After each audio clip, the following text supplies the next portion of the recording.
Alors hier soir, j'ai été voir la deuxième partie du film La bataille de Gaulle et impressionnant. Vraiment impressionnant, j'ai pris une claque.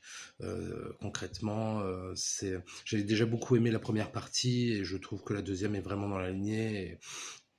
Et effectivement, on est vraiment plus sur un film de 5 heures que sur deux films de 2 heures et demie et 2 heures et demie. C'est bien joué, c'est bien réalisé, c'est crédible. Parce que c'est vrai que dans le cinéma, on a quand même beaucoup l'habitude de voir les films américains, les grands films hollywoodiens qui traitent du sujet de la Seconde Guerre mondiale.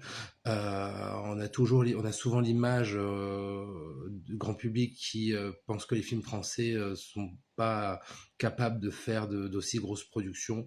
Eh bien, ces deux films prouvent que si, et que quand l'argent est mis au bon endroit, ben, ça rend une œuvre vraiment très intéressante et pas Astérix aux Jeux Olympiques. Voilà, non, non, et puis alors, bien sûr qu'il y a une partie de fiction, une partie romancée. Il y a le personnage de Livia qui synthétise plusieurs figures féminines de la résistance. Mais il y a aussi quand même la production de ce film a été suivie par plusieurs historiens, que ce soit au moment de l'écriture et aussi au moment du tournage.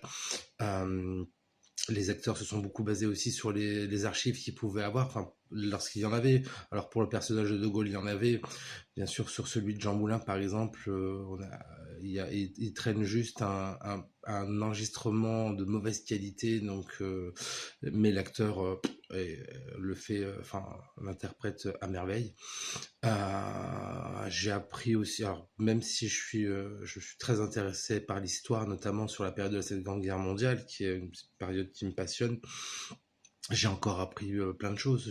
C'est vrai que cet aspect-là, le parcours que De Gaulle a fait en partant de France, en passant par l'appel du 18 juin et tout ce qu'il a entrepris pour mettre en place la France libre et reprendre puis redonner sa souveraineté à la France à l'issue de la Seconde Guerre mondiale.